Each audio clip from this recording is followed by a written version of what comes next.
Welcome.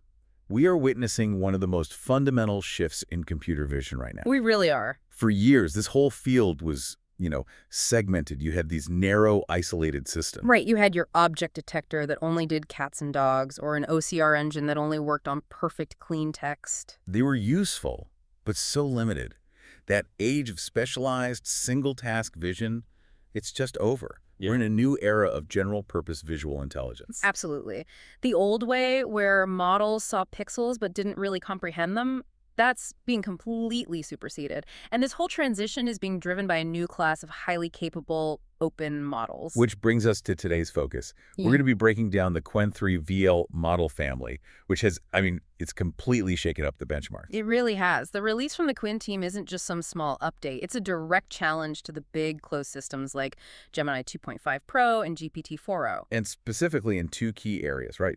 Visual processing and visual action. Exactly. So our mission here is to really pull apart the source material, the research paper, and show you the crucial details. We're talking architectural decisions, performance metrics, and how this all enables a new wave of visual AI agents. Agents that can run on your own hardware. And look, if you're a developer, a researcher, or just anyone who's tired of paying those astronomical API costs for things like detailed OCR or video analysis, you need to understand this release. This is where that high-end visual reasoning stops being a luxury and becomes a local tool you can just run. Okay, so let's start with the architecture. We have to understand the basic problem that made older vision language models, or VLMs, so blind to the details.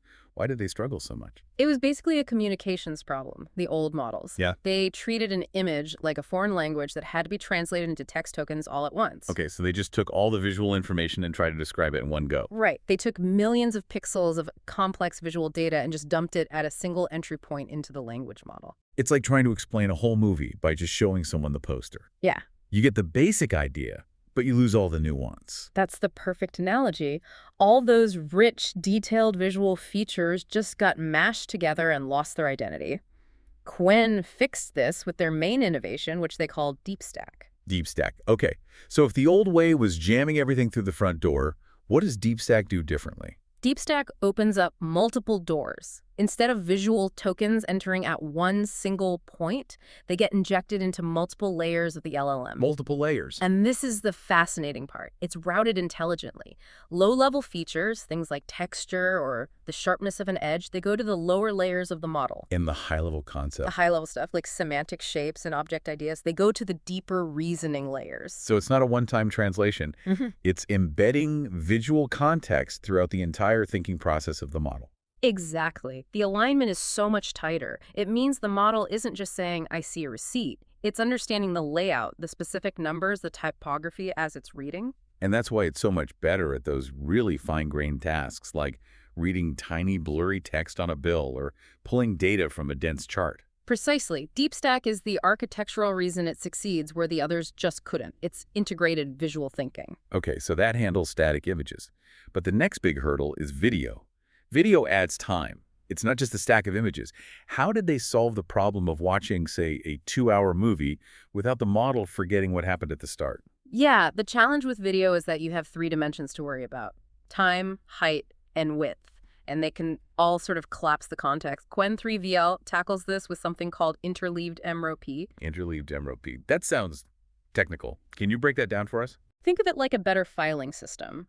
Instead of shoving everything, the what, the where, and the when, onto one giant shelf, Interleaved-MRoPE uses 3 specialized cabinets. It distributes the time, height, and width information uniformly. So it keeps them separate. It prevents the model from confusing where something is with when it appeared. Exactly, and that structural separation is the key. Yeah. It's what allows the model to have this native 256K token context window. Which is enough to process a full 2-hour movie and remember specific details. Yeah. That's a genuine game changer for analyzing long-form content. And their release strategy was just as aggressive as the tech. They didn't just drop one model, they covered the whole spectrum of computing power. Right, you've got the 2B and 8B dense models for consumer hardware. The 8B seems like the real sweet spot for local development. For sure. And then you have the giant 235B flagship model that's talking the leaderboards. But the one that really caught my eye, the one that solves a big paradox, is the mixture of experts model, the 30B A3B. Yes, the MOE design is fascinating from a practical standpoint. It has 30 billion total parameters, which gives it that incredible intelligence. But here's the trick. During inference, only a few experts are activated. So it's only using a fraction of its brain at any given time. Exactly. Only about 2.4 billion active parameters are used for any given token. But let me push back on that a bit. You still need some serious VRAM, like 24 gigs, to load all 30 billion weights. So is that 2.4 billion active parameter thing really a cost saving, or is it just clever marketing?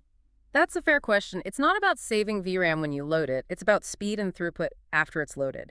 You get the intelligence of a massive model, but at the inference speed of a model that's a fraction of the size. Okay, so for something like an API server handling lots of requests, that's a huge deal. It dramatically lowers the cost of serving high-quality answers. All right, let's switch gears from the architecture to the proof. Let's talk benchmarks.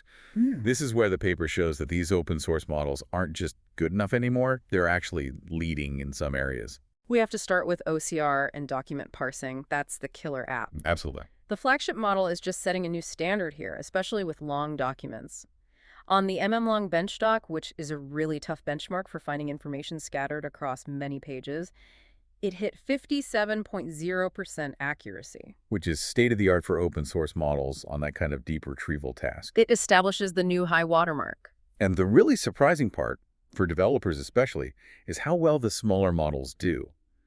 The paper shows the Qwen3-VL 8B model, the one you can run on a desktop, outperforms the last generation 72B model on text tasks. That's a massive leap, and it's a direct result of that better resolution handling from DeepStack, but also because of the training data.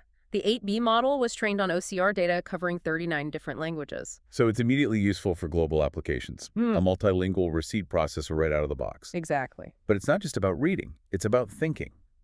This brings us to the split between the instruct models, which are built for speed, and the thinking variants. The thinking models are where the real complex reasoning happens.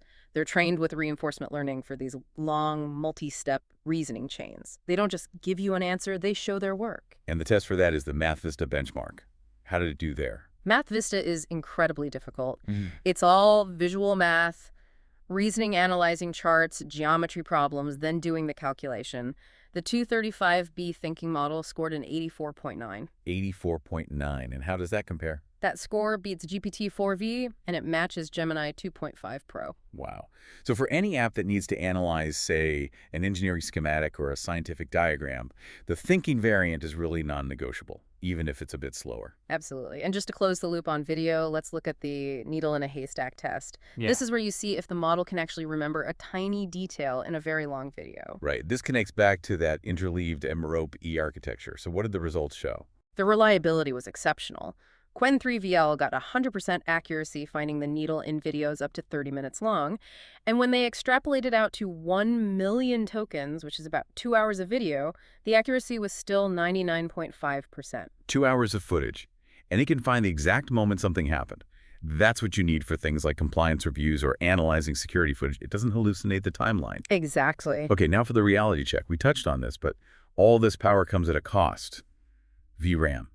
These models are hungry. They are absolutely VRAM hungry, which is why that 30B MOE model is so interesting strategically. Yes, you need 24 gigs of VRAM and RTX 4090 basically to load it. A serious investment. It's a serious investment. But because of that low inference cost, you get enterprise-level results without the recurring enterprise-level API bills. So for a developer just getting started, what's the entry point? What kind of GPU do you really need? Well, for that 30B model, it is the 24 GB card, but the smaller models are very accessible. The 2B model only needs 4 GB of VRAM, perfect for fast OCR on an edge device. And the 8B, the generalist model. The 8B is comfortable on 8 GB of VRAM, assuming you're using 4-bit quantization to compress it. And for anyone who wants to try this right now, Ollama is probably the easiest way to get started. You just need version 0.12.7 or higher. Yep, the command is just Ollama run Qwen3-VL.8b. Simple as that. Use Ollama to prototype. But if you're building for production, you'll want to look at VLM for better throughput. Right. But here's where we get to the most exciting part, for me anyway. The model's designed as a visual AI agent.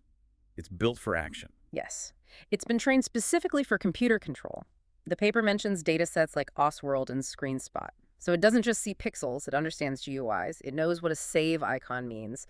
It understands form fields. And to actually build an agent that can click and type, You need precise coordinates. How does the model communicate where to click? It uses a normalized coordinate system from 0 to 1,000. So if you ask it where is the submit button, it might return a bounding box like box 210, 850, 900, 950, 950. And you just map those coordinates to your screen resolution to drive the mouse. With surgical precision. This just completely changes the game for automation. It really does. You can build QA tests that don't need to know the code, or data entry bots that just look at invoices. Or robotic process automation bots that don't break every time a web designer changes the CSS. The model sees the screen like a human, which is what you need for a true visual brain for RPA. So let's tie this all together. How does Qwen3-VL really stack up against the big proprietary models like GPT-4o or Gemini? Where does open source win here? I see three clear advantages. First is deep customization. You can fine-tune the 8B or 30B model on your own private data, your company's documents, your medical records. You just can't do that easily or cheaply with a closed model. Number two has to be privacy. If you're processing sensitive financial or medical data, running it locally on Qwen removes all those privacy and regulatory headaches. And third is that huge video context window. That 256K context is just unmatched on open infrastructure right now. But there are drawbacks. We have to be honest about those. For sure. The main one is speed versus intelligence, that Yeah. thinking process that gives you such great reasoning. It's just inherently slower than a highly optimized proprietary model. And the hardware cost we mentioned. Getting started with a top-tier variants requires a serious, expensive GPU. That initial friction is real. So what does this all mean? What's the new ceiling for open source vision?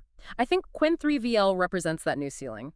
It's not just the raw benchmark scores. It's the smart architectural choices, DeepStack for precision, Interleaved-MRoPE for memory, and the MoE for efficiency that make it genuinely competitive with anything behind an API today. So the actionable step for you listening today is simple. Download the Qwen3-VL 8B model with Ollama. Just try it. It's small enough for a consumer card, but powerful enough for probably 90% of the visual tasks you can think of. The blinders are off for open source visual agents. And as you start playing with that agent, here's a final thought. If a computer program can successfully navigate a constantly changing hostile web interface, an interface it only sees and understands visually without any access to the source code, what does that mean for all the brittle, old automation tasks that rely on fixed CSS selectors or element IDs? How many of those are now truly obsolete?